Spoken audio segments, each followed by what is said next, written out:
Choose yourself or be defeated by yourself.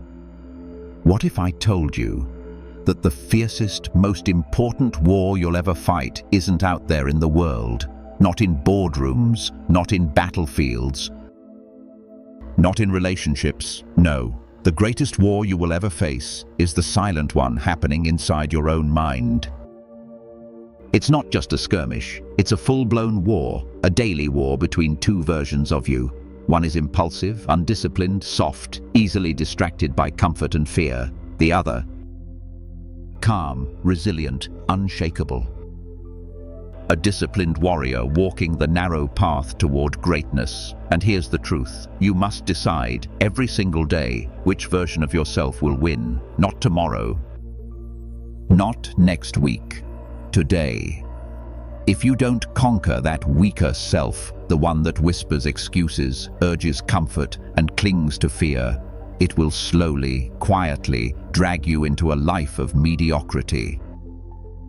A life where your dreams decay in the waiting room of someday. A life ruled by emotions, vices, and imaginary limits you placed on yourself. The Stoics had a word for this: self-mastery. To them, the real war was never external. It was always internal. Epictetus taught, "No man is free who is not master of himself." And Marcus Aurelius, he echoed this in his Meditations. You have power over your mind, not outside events. Realize this, and you will find strength. This journey is not for the faint-hearted. It's for those who dare to strip away the armor of self-deception, pity, and illusion. To forge a mind like steel, a soul that bends but never breaks. So, if you're watching this, really watching, ask yourself, are you ready to become the version of you that does not flinch in the face of pain? The version that doesn't need motivation because it is ruled by purpose? Because if you are, welcome to Chapter 1, the death of excuses. You've just learned that excuses are the chains of the weak self. But here's the next truth. Those excuses don't shout. They whisper, subtle voices that say, it's okay to skip today. You've earned a rest. You'll do it later. These whispers aren't harmless, they're poison. And if you let them guide your choices, you become a prisoner, locked behind bars of your own making. Every excuse adds another link to the chain of stagnation. Each time you delay, you surrender a piece of your power. And before you know it, the excuses grow louder, stronger, until they suffocate every ounce of ambition you once had. To kill that weaker version of yourself, you must develop something rare in today's world: a ruthless intolerance for excuses. No negotiations. No inner debates. No giving laziness even a second to speak. That means you must act before doubt has a chance to grow. Don't let hesitation pull you into the comfort zone. It's a trap dressed as safety. The moment an excuse enters your mind, meet it head on, with immediate action. Don't argue with the voice that says, I don't feel like working out. Instead, drop to the floor and do 10 push-ups, right then and there. If your mind says, I'll start later, force yourself to begin now. Every second wasted on hesitation is like handing a sword to the enemy within. Weakness feeds on your delay. So treat every excuse as an intruder and attack with discipline. Action is the antidote, and the Stoics knew this well. They weren't just philosophers, they were warriors of the mind. To them, discipline wasn't some fleeting emotion. It was a command, an order from the highest version of yourself. A true Stoic doesn't wait until he feels ready. He does what must be done, whether he wants to or not. So how do you destroy excuses before they take root? You create a system.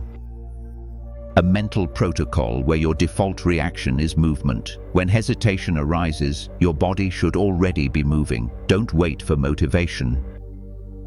Don't wait for the right moment. There is no perfect moment. The moment is now. The weak self waits. The strong self moves. Train your mind in the first decision of the day. When the alarm rings, do not snooze. Do not negotiate with your comfort. Do not let the first action of your day be hesitation. When you hit snooze, you're teaching your brain that it's okay to delay, that your commands don't matter, that weakness can win. But when you sit up immediately, no matter how you feel, you send a powerful message. I am in control. If you can win that first moment, you build momentum for the rest of the day. And from that momentum, discipline is born. Take it even further. Build a morning routine so precise, so automatic, that your body knows exactly what to do the moment you open your eyes. You've heard it. Your first victory starts the moment the alarm rings. Now comes the second. Move. Instantly. Don't wait. Don't lie there negotiating with comfort. Swing your legs over the side of the bed and with purpose, plant your feet on the ground. This isn't just about waking up. It's about building a reflex, a deep mental cue that screams, I lead, not my feelings. You are training your brain to obey action without delay. Stretch, do push-ups, step into a freezing cold shower. The act itself doesn't matter as much as this. You move, even when your mind protests, because once your body moves, the mind follows. Why does this matter? Because the way you start your morning shapes how you move through your entire day. A decisive beginning leads to a decisive life. The strong version of you acts without hesitation. The weak version stalls, clings to the sheets, and waits for motivation. You must decide who you will be at the sound of that first alarm. And then comes this. Do one difficult thing every single morning that pushes your limits. Something that forces your body or your mind to say, okay, we're doing this. It can be cold showers that jolt you into presence. It can be reading philosophy to sharpen your judgment before distractions creep in, or writing your thoughts to set your intentions with clarity. It can be 50 push-ups that shock your system and ignite discipline. This one act, it's more than just a routine. It's a ritual of dominance. A declaration to your weaker self. You don't run this life, I do. It's not about proving something to the world. It's about proving to yourself that your commands will be followed. Your mind, especially in the early morning, craves comfort. And that is exactly why you must meet it with discomfort. The Stoics understood victory is not won in grand speeches or heroic moments. It's won quietly, consistently, in the smallest battles. And this, your first choice upon waking, is one of those sacred battles. Win it, and you don't just change your day. You begin to change your identity, even if you're exhausted, even if that weak voice whispers, just rest today. You do the hard thing. No questions. No bargaining. Because this is how the mind learns that your decisions are non-negotiable. And once that tone is set, the rest of the day aligns behind your lead.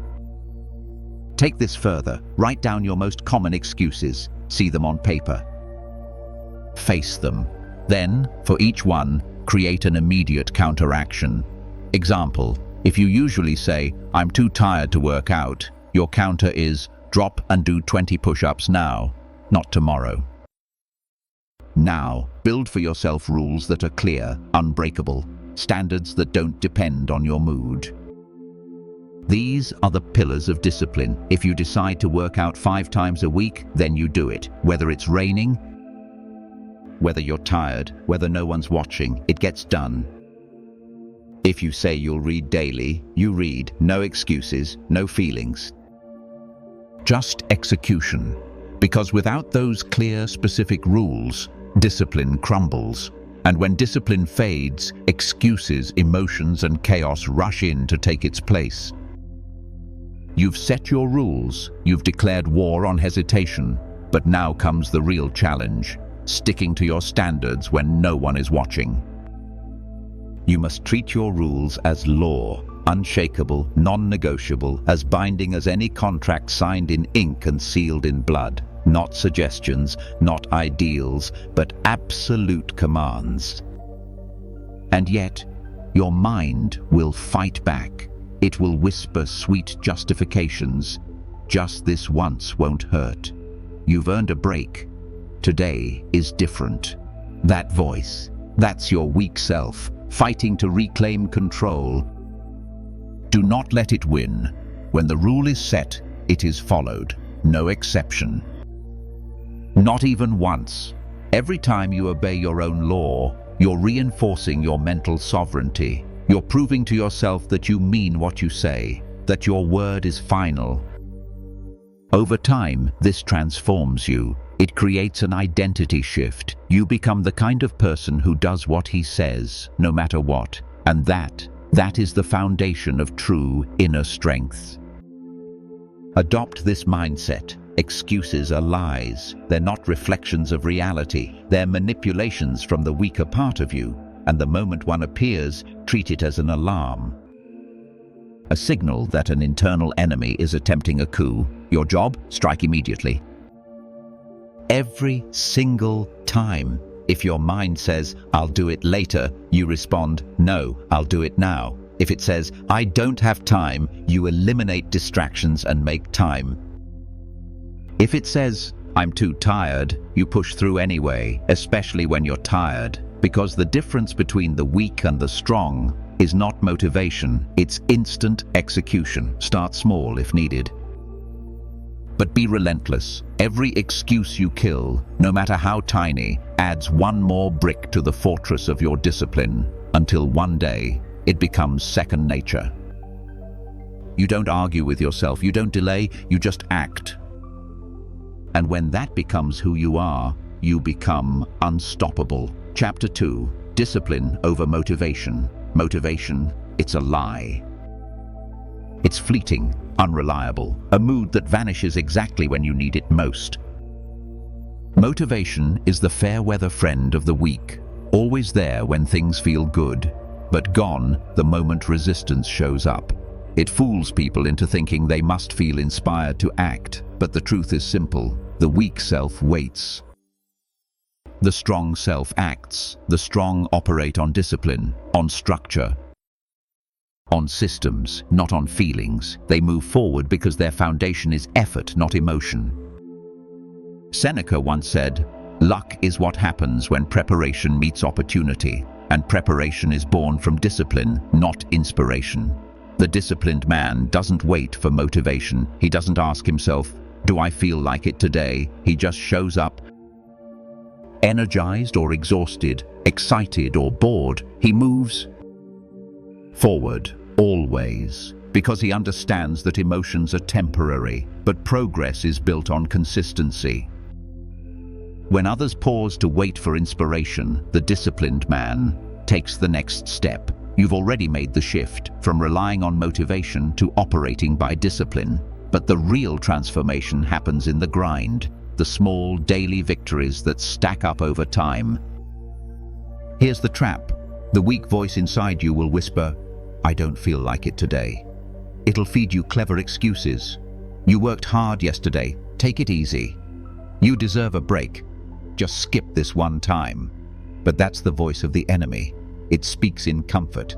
It speaks in delay. And if you listen, it grows stronger. The strong self doesn't argue. It doesn't engage in back and forth negotiation with feelings. It acts. It responds with calm resolve. "I don't care how I feel. I do it anyway." This is the universal truth of all great performers, whether they're athletes, CEOs, soldiers, or philosophers. They don't wait to feel good to do what needs to be done. They operate by code, by principle, by an internal system of non-negotiable behaviors. A world-class athlete doesn't train just when he feels pumped. He trains every day, because that's who he is. A true writer doesn't wait for inspiration. He writes through boredom, frustration, and fatigue, because that's his identity. A Stoic doesn't practice virtue when it's easy. He practices when it's hard, especially when no one sees it, because discipline is a muscle. And like any muscle, it only grows through daily reps. It must be worked. It must be challenged. And above all, it must be protected from inconsistency. If you skip one workout, it becomes easier to skip the next. If you procrastinate once, you give permission to avoid again tomorrow. And before long, inconsistency becomes your norm. Progress dies, momentum fades. The enemy of progress is inconsistency. And the only way to kill inconsistency, build unshakable habits. Discipline must not be treated as a decision. It must be the foundation of your being. That means rituals, systems, daily practices that become automatic, where action is not a choice, but a reflex. When discipline becomes your identity, not an optional tool, that's when you reclaim true power over your life. The disciplined man doesn't wonder, should I train today? Should I study today? Should I improve myself today? He just does it because that's who he is. There's no internal drama. No overthinking, only decisive movement. A warrior doesn't wait to feel ready before sharpening his sword. He trains, even when exhausted, even in the cold, even in the rain. Because when the battle comes, preparation determines outcome. And so he rises, not because he's motivated, but because he must. The strongest men in history didn't wait for perfect conditions.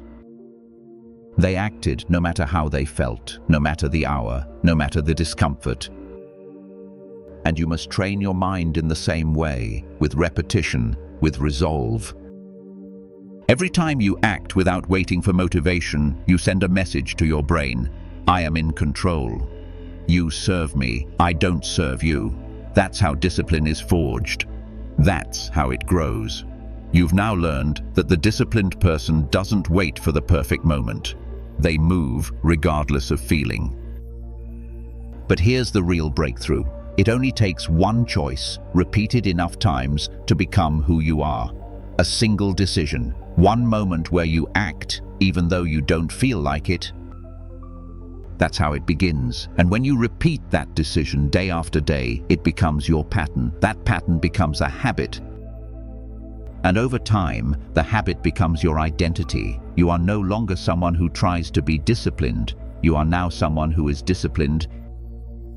It's not what you do, it's who you are. But it starts with this. Stop waiting for motivation. Motivation is a crutch for the weak.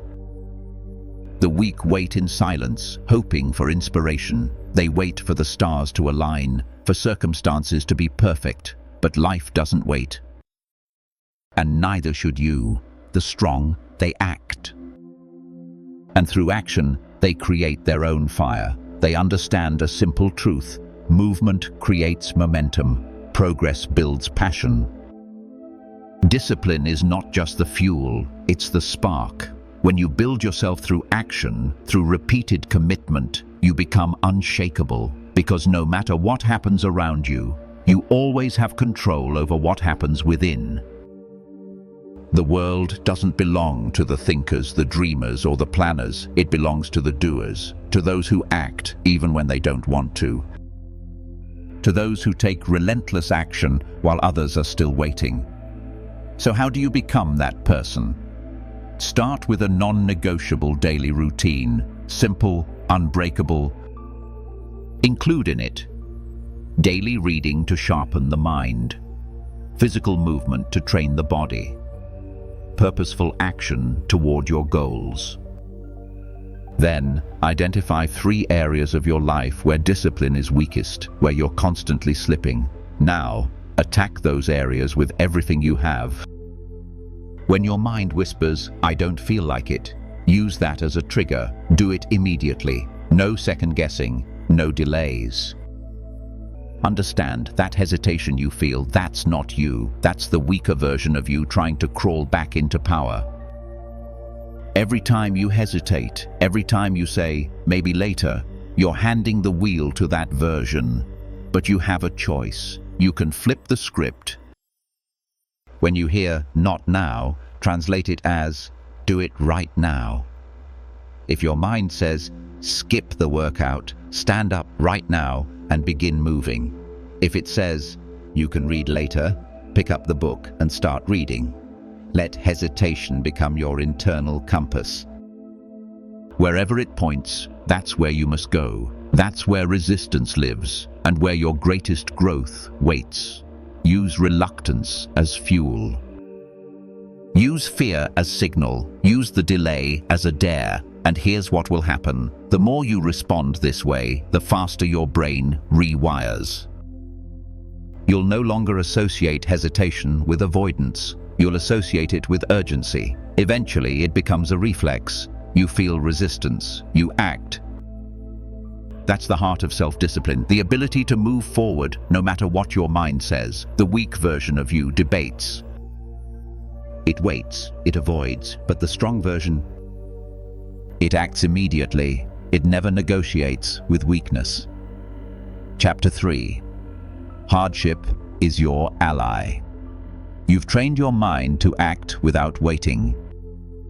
Now you must train it to endure, because the greatest transformations do not come from comfort, but from adversity. The Stoics didn't view hardship as something to be feared. They saw it as a teacher, not an enemy, but a forge, a necessary tool to build inner resilience.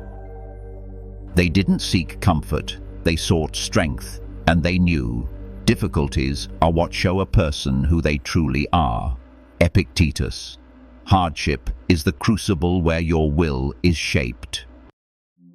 If you never face discomfort, you never evolve. If you always avoid challenge, you remain soft, fragile, unready for the storms life will inevitably bring. The strongest individuals in history, they weren't handed easy lives. They were forged through loss, through failure, through relentless pressure. And they emerged sharper, wiser, stronger than ever.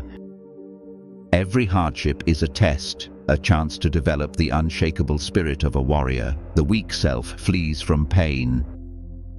It seeks comfort, shortcuts, and the illusion of safety. It whispers, "Struggle is unnecessary. Why suffer when you can escape?" But the strong self knows better. It sees pain not as punishment, but as transformation. It understands adversity is not a threat, it's a gift, a tool to be wielded, not feared.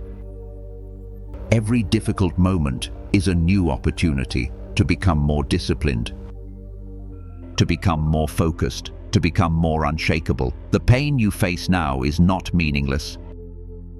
It is a stepping stone toward the next version of you.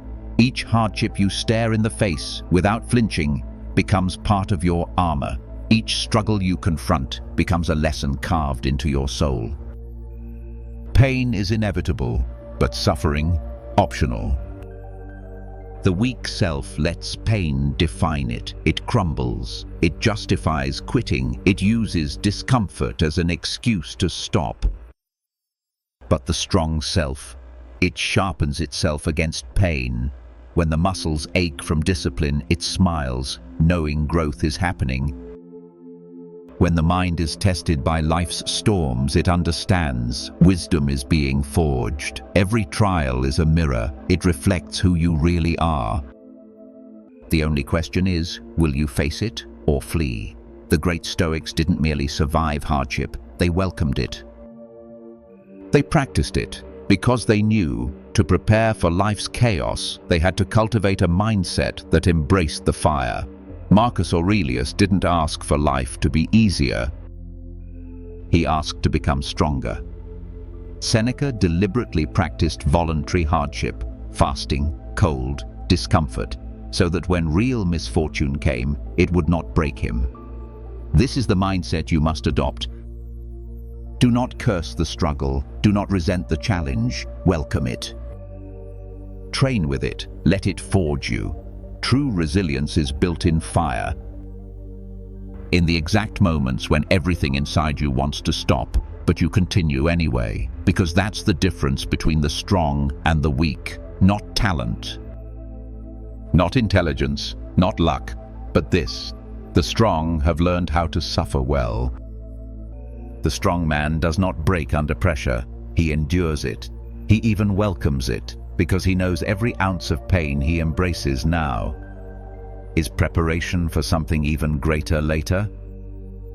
Weakness is not eliminated through comfort. It is burned away through effort, through trials, through the relentless pursuit of self-mastery. And every difficulty you face with courage is proof that you're becoming someone extraordinary.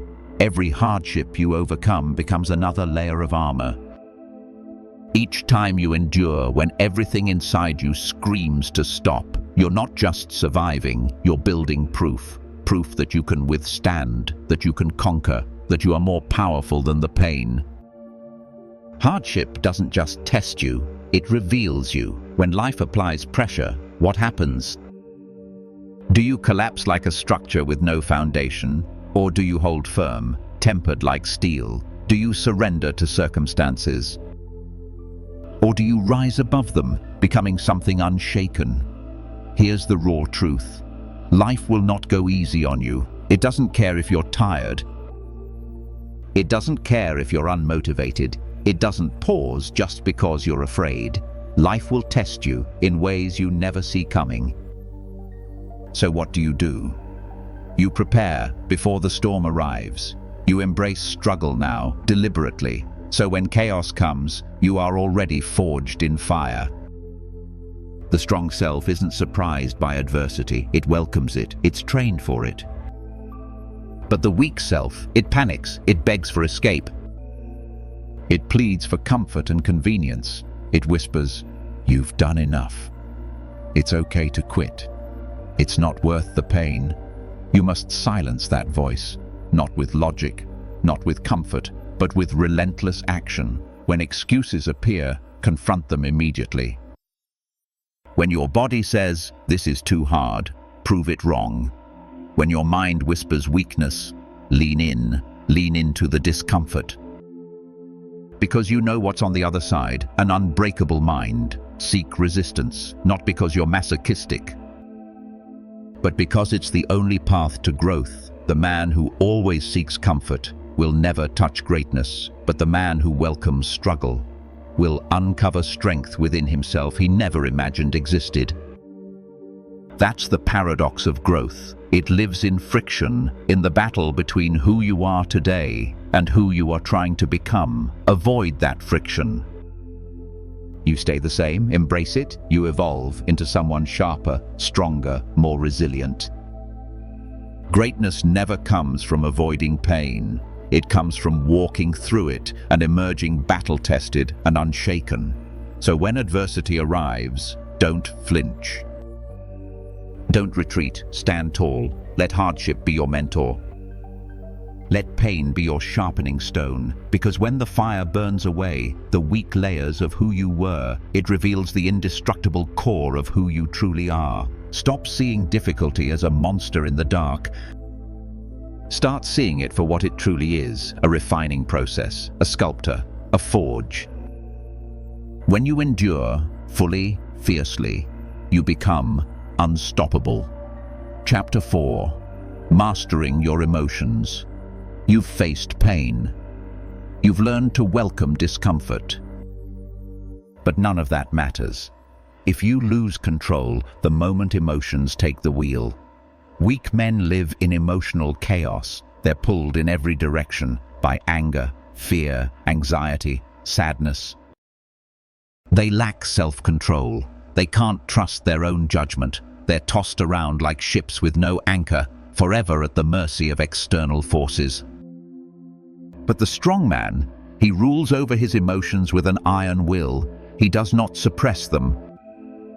He does not pretend they don't exist. Instead, he governs them with reason and discipline. He understands emotions are natural, but they are not orders to follow blindly, because when left unchecked, emotions can cloud judgment. They can pull you off course, even destroy everything you've built.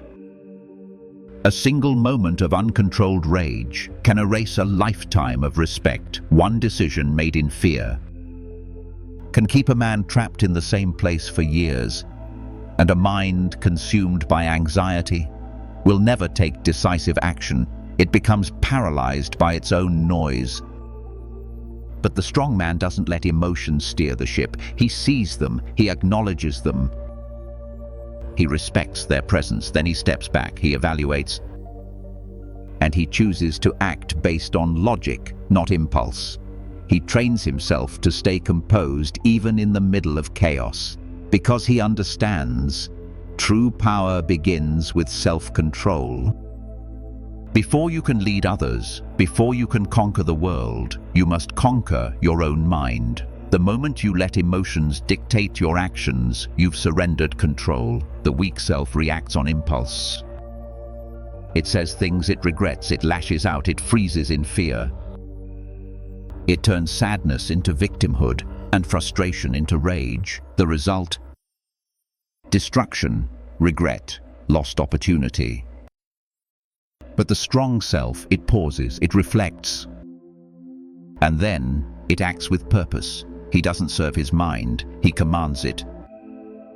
He stands firm in emotional storms that would shatter lesser men.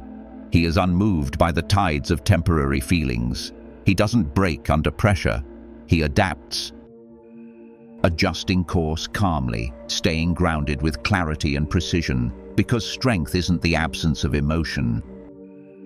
It's the ability to feel without becoming a slave to what you feel. It's knowing that emotions are signals, but they are not always commands. The strong man takes lessons from every emotion, but he never lets them take the lead. He allows emotions to inform, but not rule. He observes his own mind like a general surveys the battlefield, tracking every impulse, watching the habits of his fears, studying the distractions trying to sway him off course. When anger rises, he asks, is this emotion justified? Will this reaction serve my higher purpose? Is this action worthy of who I am becoming? And if the answer is no, he doesn't obey the emotion, he channels it as fuel. To master your emotions is not simply to contain them. It's to question them, to interrogate every feeling, especially fear. When fear tries to take control, the strong man does not retreat. He confronts it head-on, demanding answers. Is this fear real? Where's the proof? What is the actual threat here?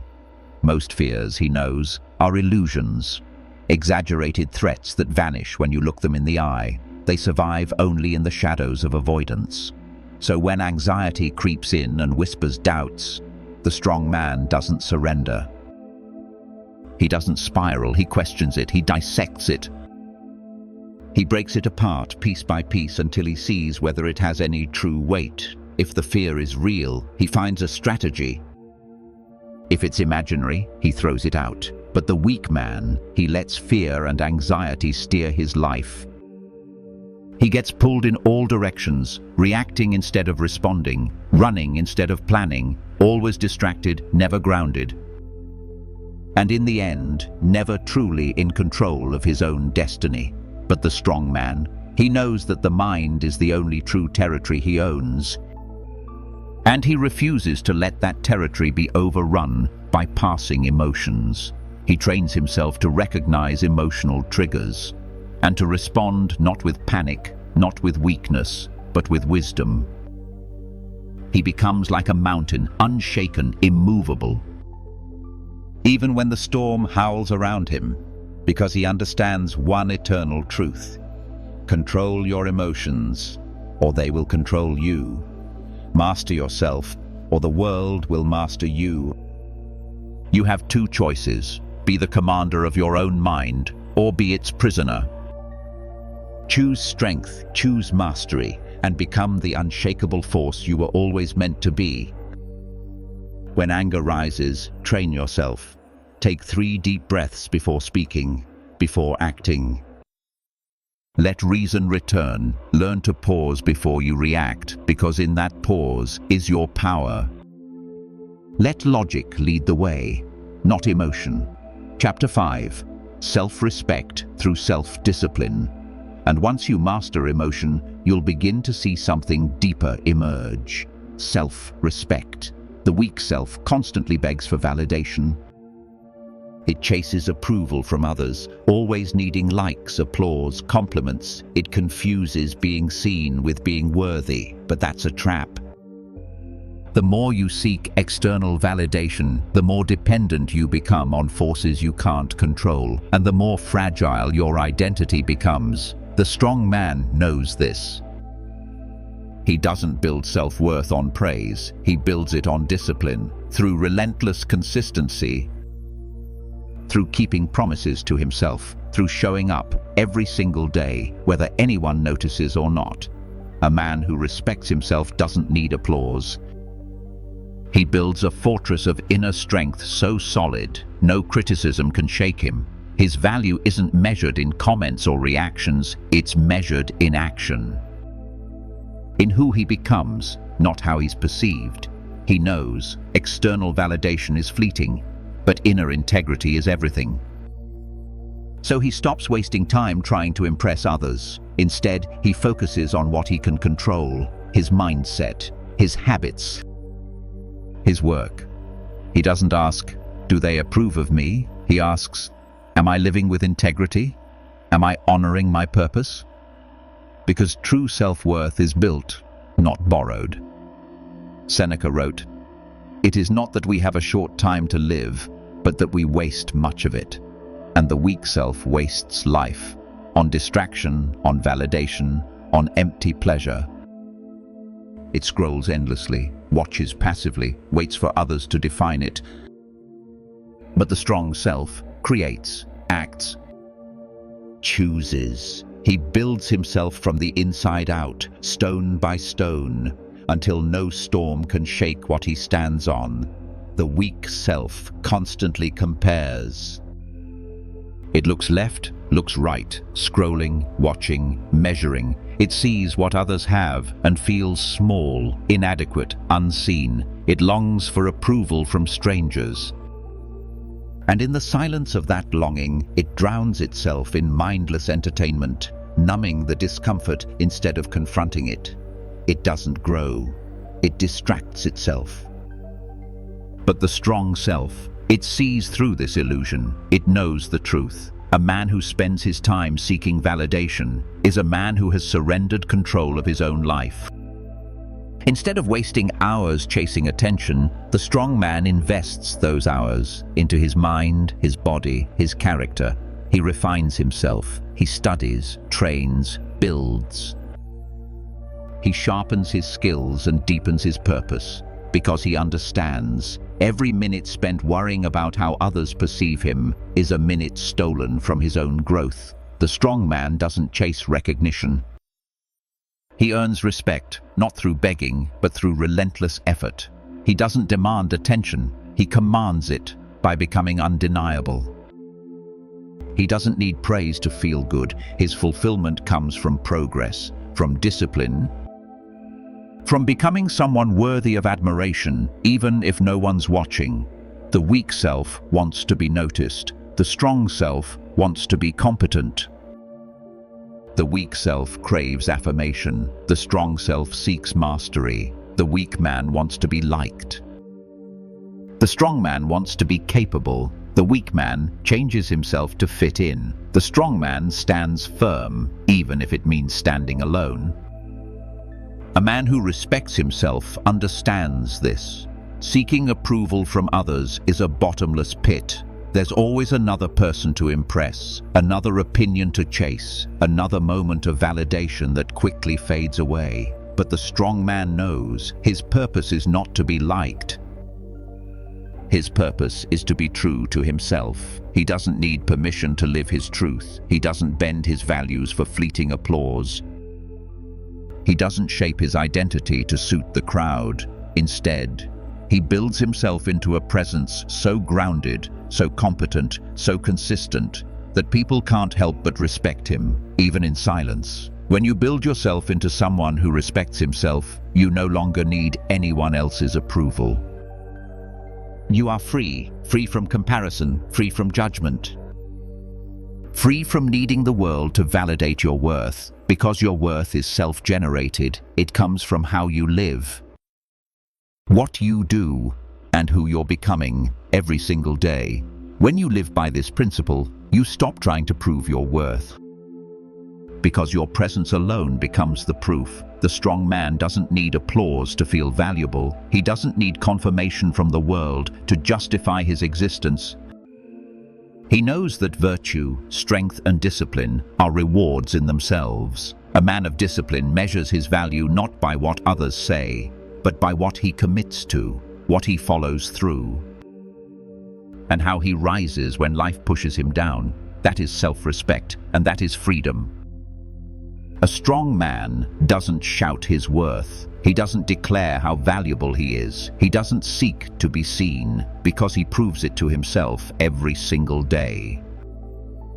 Through his work, through his focus, through his relentless pursuit of excellence. He doesn't beg for respect. He earns it. Respect is never given to those who ask for it. It's given to those who embody it. The disciplined man does not talk about his strength. He demonstrates it. He doesn't waste time trying to convince people of his value. He builds a life so powerful, so consistent, that it becomes undeniable. True self-respect isn't found in the mirror of other people's opinions. It comes from something much deeper, from knowing that you hold yourself to a higher standard than anyone else ever could. It's forged in silent moments, in the decision to keep going when no one's watching, in staying true to your values when no one would know if you cheated, in setting goals and hitting them because you said you would. It comes from pushing past your own limitations, from honoring your word, even when it's hard. That is where respect is born. Not in the spotlight, but in the quiet, consistent discipline behind closed doors. Build yourself into the kind of man whose self-respect is so deeply ingrained that the opinions of others no longer matter. Stand tall in who you are, and you'll never again need to chase approval, because once you reach this level of internal mastery, people will naturally respect you, not because you seek it, but because you reflect it. And how do you get there? You remove everything that weakens your mind, distractions, junk information, social media, shallow entertainment. Junk food, shallow habits. You develop habits that reinforce self-respect every single day. Reading that sharpens your perspective. Exercise that trains your will. Disciplined eating that reflects self-control. Deep work that expands your value, because every choice is a vote for the kind of man you're becoming. Chapter 6. The Art of Endurance. Now that you've built a foundation of self-respect, you face the next challenge. Can you endure what others run from? Because here's the truth. A man who cannot endure hardship will never rise above mediocrity. Weak men quit when life gets hard. They complain. They make excuses. They search for the exit, but the strong man, he endures. He knows that pain is not the enemy, it's the price of greatness. He doesn't pray for an easy road. He embraces the uphill climb because he understands every great achievement is built on struggle, perseverance, and relentless effort. He doesn't run from adversity. He meets it face to face because he knows that it's through hardship that he is refined. The Stoics called endurance a fundamental virtue, a pillar of strength. Epictetus once said, "Don't hope that events will turn out the way you want. Welcome events in whichever way they happen." This is the path to peace. But make no mistake, this isn't passive acceptance. It's not surrender. It's power. It's the choice to face adversity not as a victim, but as a student, as a warrior, as a builder of character. Because the ability to endure difficulty without complaint is what separates the weak from the strong. The man who refuses to quit, who doesn't break under pressure, who doesn't let pain define him, develops a mind of steel. He doesn't fold. He thrives in hardship. Every obstacle becomes a lesson. Every pain becomes a tool. Every storm becomes fuel for transformation. Endurance is not just about surviving, it's about using each setback as a springboard for strength. It's about letting pain shape you, not into a victim, but into a force. The man who endures doesn't merely hang on, he adapts. He learns, he transforms, he becomes unshakable in the face of hardship. Relentless in his pursuit of greatness. He doesn't see pain as suffering, he sees it as the toll required on the road to mastery. While others fold under the weight of adversity, he turns each challenge into a stepping stone, each fall into a foundation. When the weak man complains, the strong man acts. When the weak man runs from pain, the strong man steps into it. When the weak man clings to comfort, the strong man chooses discomfort because he knows what lies on the other side. He forges himself into something greater, not soft, not easily broken, not easily stopped. He becomes resilient beyond reason, unbending in storms, unstoppable in silence. Even when his body tires, his spirit remains steady. His path may be long, but he never doubts his ability to arrive. He doesn't just survive, he endures, and in enduring, he prevails. So what must you do? Seek out challenge every day. Push your limits, physically, mentally, emotionally. Train your mind to crave resistance. Look for moments that make you uncomfortable. Step into spaces that intimidate you. Take on things that stretch who you are. Because the weak self avoids discomfort, but the strong self chases it, knowing that struggle is the only way to sharpen the mind and harden the body. Make it your daily mission. Do something harder than you think you can. Push past what you believe is your threshold. And then keep going, because every time you stretch your limit, you don't just hit a new level, you expand it. Growth lives in discomfort, and mastery is always forged in resistance. Train yourself to remain calm under pressure. When the world feels chaotic, observe, adapt, persist. Because the way you hold yourself in pressure determines whether you rise or fall. Weak men panic, they react emotionally. They become overwhelmed by the moment. But strong men, they breathe, they assess, they respond, not react, with clarity and control. Every ounce of pressure you face is an opportunity to strengthen your mental muscle. So practice it. Expose yourself to controlled discomfort. Put yourself in situations where your patience is tested, where your thinking is challenged, where your emotional regulation is pushed to its edge. Because composure isn't luck. It's a choice. When others lose their temper, you stay still. When others collapse, you remain calm. That's power. True strength lies in the stillness of a man who refuses to be shaken, in the one who regulates himself while the world spirals. That's the kind of man people respect without question, because he moves with certainty, even in chaos. Once you've trained yourself to remain calm in chaos, the next challenge is not outside noise, it's the quiet within. Chapter 7. The Power of Solitude.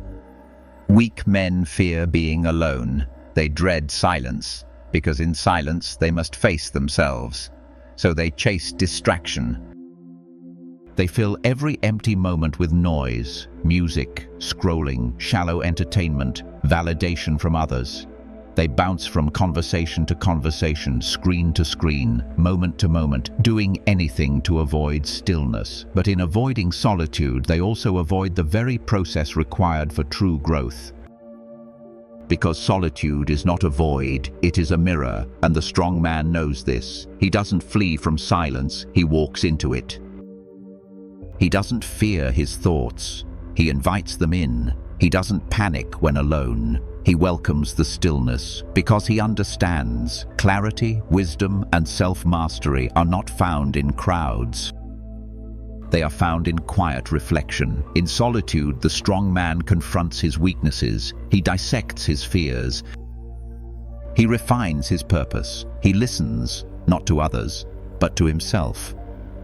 Seneca wrote, "Nothing, to my way of thinking, is a better proof of a well-ordered mind than a man's ability to stop just where he is and spend some time in his own company.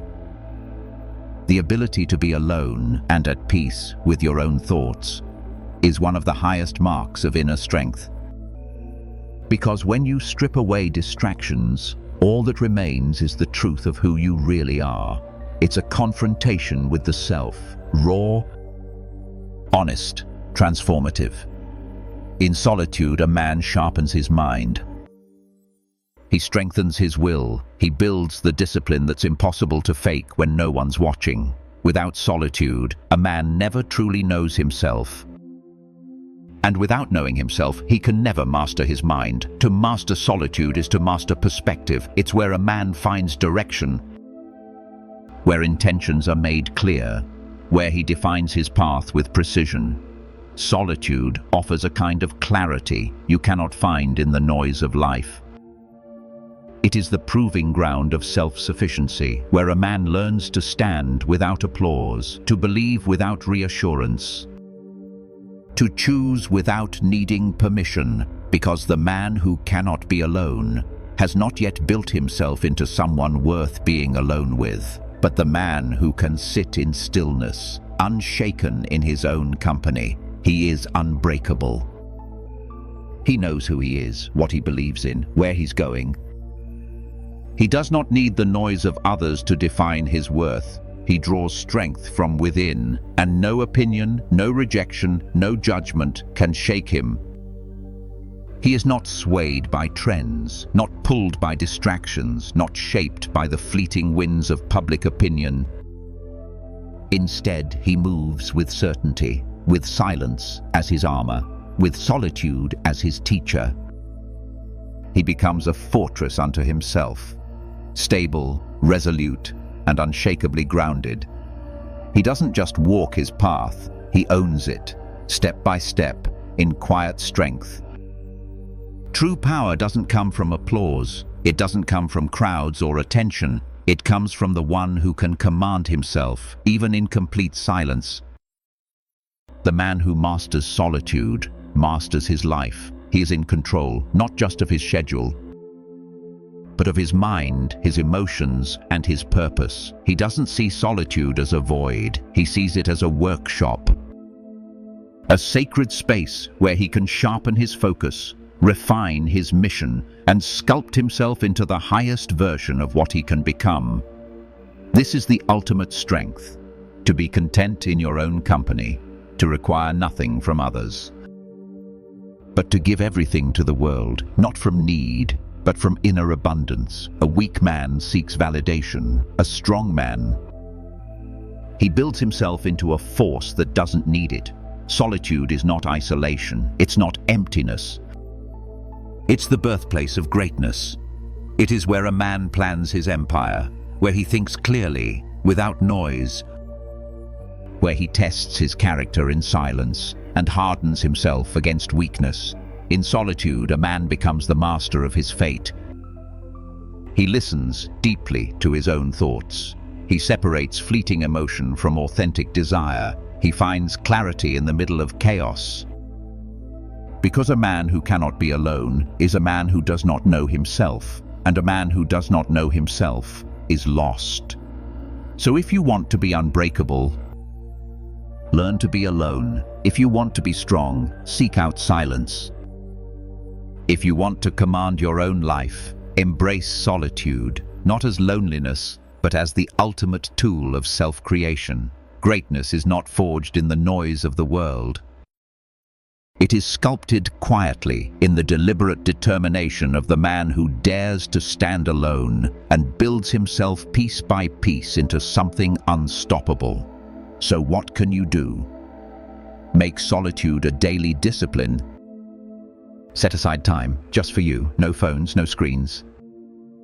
No opinions. Sit with your thoughts. Reflect. Ask yourself hard questions and listen for honest answers. Learn to enjoy your own company. Not just tolerate it. Meditate, journal, plan, pray, or simply be still. Because in stillness, you reconnect with what matters. In silence, you remember who you are. And in solitude, you rebuild your mind like a fortress, strong, clear, and ready for whatever life brings next. Chapter 8. Controlling the chaos of the mind. Now that you've learned to stand strong in solitude, it's time to master the next battlefield, your own thoughts. Just as a warrior sharpens his blade before battle, the disciplined man sharpens his mind. He doesn't leave his thoughts to chance.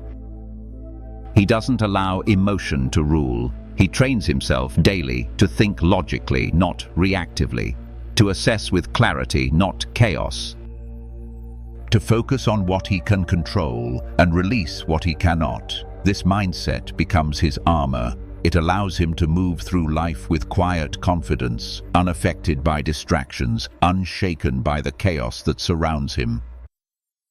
Because he understands a core truth.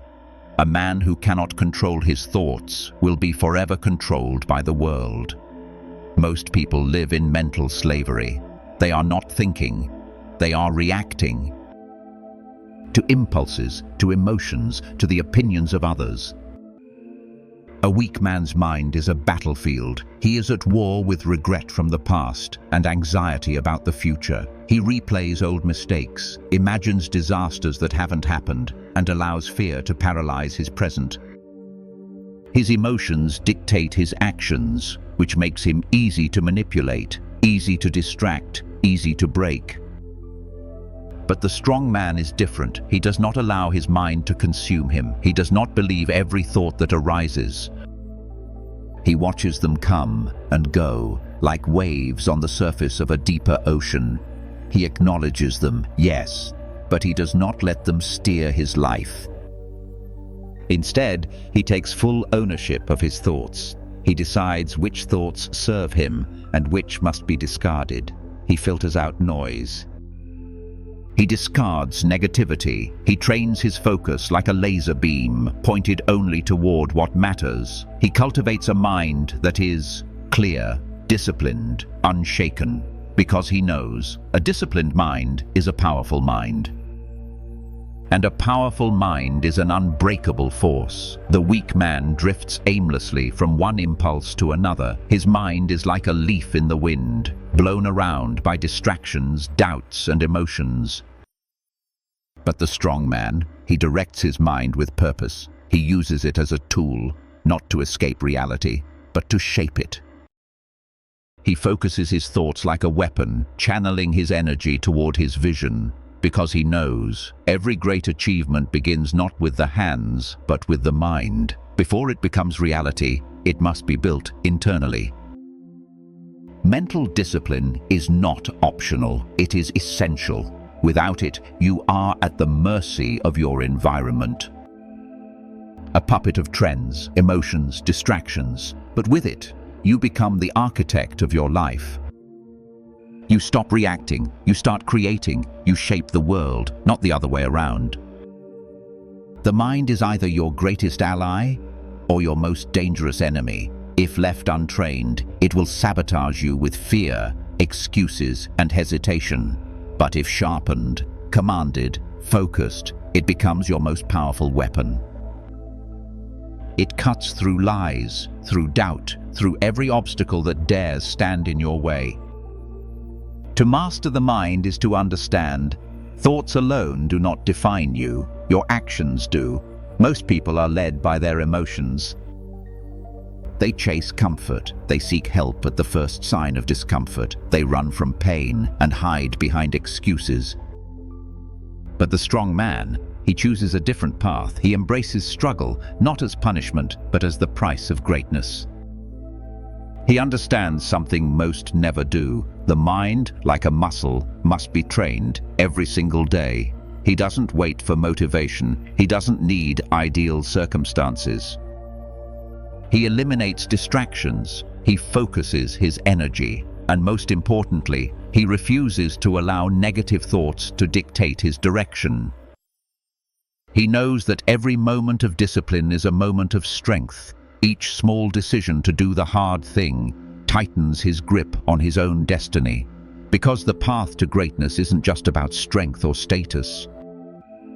It's not measured by fame or wealth. It's about mastering the inner battlefield. The greatest wars are not fought in stadiums or boardrooms. They are fought within the quiet chambers of your own mind. Every day the battle begins anew. The temptation to quit, the desire for cheap comfort, the whispers of self-doubt, the pull of laziness, fear, and excuses. And every day you must choose discipline over indulgence, control over chaos, action over hesitation. The man who wins this war wins at life, not because life becomes easy, but because he becomes unshakable. He is no longer a slave to his thoughts. He is master of his mind. He doesn't react. He responds with intention. He doesn't drift. He decides. Strengthen your mind, and no force, no challenge, no critic, no failure will be able to shake you. Practice mindfulness. Observe your thoughts, but don't get consumed by them. You are not your fear. You are not your doubt. You are not your emotions. You are the one who watches, the one who commands. Replace negativity with powerful affirmations. I am disciplined. I am focused. I am relentless. These are not just words. They are weapons, tools that cut through confusion and resistance. Because in the war within, your greatest weapon is clarity. Chapter 9. The Warrior's Mentality. If you want to conquer your inner weakness, you must stop thinking like a civilian and start thinking like a warrior. Life is a battlefield. And only those who are mentally, physically, and spiritually prepared will thrive. Weak men shrink from struggle. They avoid discomfort. They fear conflict. They let obstacles define their limits. But the strong man, he doesn't run from the fight. He runs toward it. He sees every difficulty as a test, every setback as a training session, every hardship as an opportunity to prove his resilience. He does not hope for an easy path. He seeks the one that will forge him into something greater. The Stoics admired this warrior spirit, a mindset that is unwavering, unshaken by fear, and always ready to meet challenge head-on. A warrior doesn't complain. He adapts. He adjusts. He moves forward, always. He sees pain as preparation. He uses adversity as his sharpening stone. He knows that comfort is the enemy of growth, so he deliberately places himself into difficulty, to build endurance, to test resolve, to forge grit. When others hesitate, he acts. When others retreat, he stands firm. He is not reckless, but he is relentless. He doesn't look for the easy way. He rejects it because he knows the easy path leads to weakness. The hard path leads to strength. So he chooses struggle. He embraces the discomfort. He walks into the fire because he knows this fire is where he becomes unbreakable. To think like a warrior is to eliminate the option of retreat. Failure is not a reason to quit. It is a forge. Where weak men collapse, the warrior rises again, stronger than before. Where the weak man lets failure crush his confidence, convincing himself that he was never meant to succeed, the warrior sees failure for what it truly is. Feedback, not condemnation, but correction. Every mistake, a mirror. Every setback, a sharpening stone. Every loss, a lesson in resilience. He knows that the real battle isn't fought with the world. It's fought within, against his own doubt, his own hesitation, his craving for comfort. But here's the truth. He does not fear this battle because he has already won it in his mind. His will is stronger than any obstacle. His discipline, unshakable. His resolve, absolute.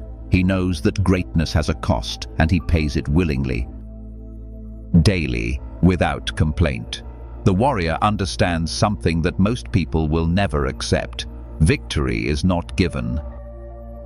It is earned through sweat, sacrifice, and an unrelenting mindset. He doesn't sit around waiting for perfect timing. He creates the right conditions through effort. He doesn't wish for success. He forces it into reality through daily combat with his weaker self. He doesn't hope to be strong.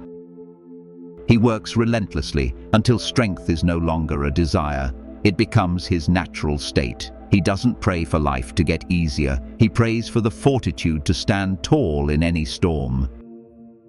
He doesn't chase shortcuts. He doesn't wait for luck. He relies only on three things: discipline, endurance, and an absolute refusal to yield. Because the warrior's mindset is not just about winning battles, it's about becoming someone who cannot be defeated. He knows that true victory isn't defined by a single win. It's the repeated decision to rise every single time he falls.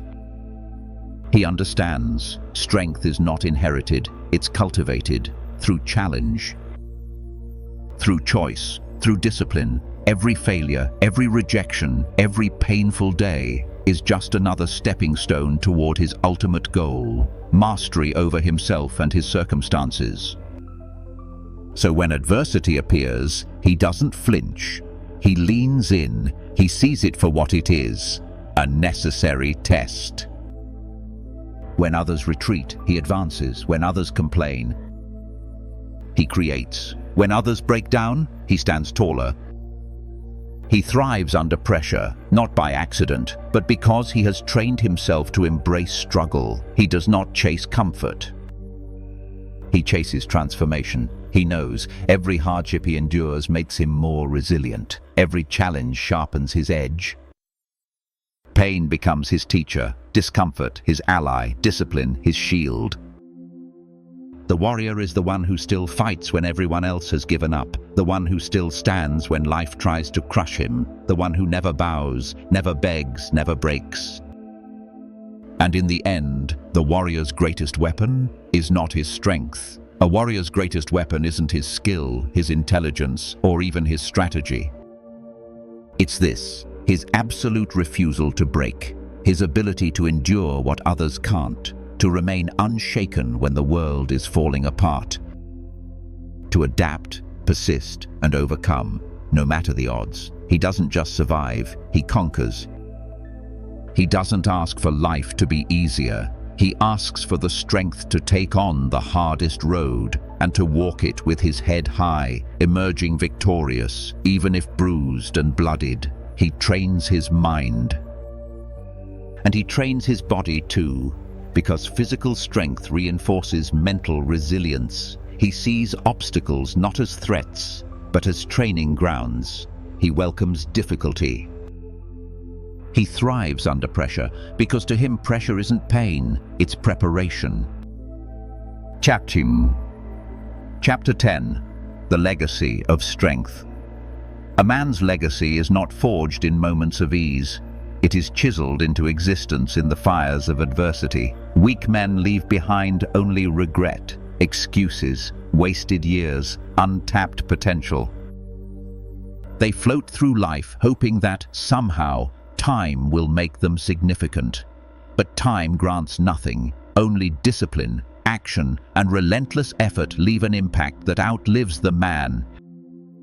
The strong man lives differently. He builds his life like a monument, one brick of discipline at a time, one act of integrity, one courageous step, even when the path is steep. He doesn't just live for himself, he lives in a way that inspires others, that sets an example of unshakable strength. A blueprint of what's possible when you refuse to compromise. He knows legacy is not built in comfort, it's built in sacrifice. In the willingness to keep going when others give up, in the choice to uphold values when everything around you begs you to let them go. Seneca once said, "Life is long if you know how to use it," but many don't. They waste their years in distraction, indulgence, and hesitation. They mistake comfort for meaning, idleness for peace. They live with a false sense of security, always assuming they'll have more time. But time is the one thing you can never get back. The weak squander it, the strong harness it, because the man who devotes himself to a life of discipline, wisdom, and virtue leaves behind something far greater than himself. He is not consumed by trivial pursuits. He is not chasing applause or likes or fame. He doesn't need external validation. He seeks mastery. He doesn't chase fleeting pleasure. He pursues excellence. His ambition is not lit by others' opinions, but by a fire that burns within, a deep, relentless desire to become more than expected, to push past mediocrity. To be remembered, not for what he owned, but for who he was. He does not live to please the world. He lives to fulfill his potential. His focus is not on temporary gratification. It is on the indestructible legacy of his actions. Because he knows legacy is not about wealth, not about fame, not about status. It is about character. After building his legacy through character, the strong man now stands at the edge of time, not with fear, but with pride. He understands one simple truth: discipline writes your name into eternity. Every act of effort, every choice of courage over comfort, every hardship faced head-on becomes a stroke of legacy, etching his presence into the fabric of time. Because to him, discipline is not just about success. It's about meaning, impact, a life that echoes long after he's gone. He knows that everything he does matters, the way he leads, the way he endures, the example he sets. These things ripple outward, touching people he may never meet. When his time is up, he doesn't vanish. His legacy lives on. In the lives he touched, in the minds he sharpened, in the hearts he inspired. And in the end, he does not fear death, because he has already conquered life. He doesn't look back and wonder, what if? He stands tall and says, I did. He doesn't reach his final moment filled with regret, but with pride, knowing that he squeezed every ounce of potential from his existence. He didn't float through life.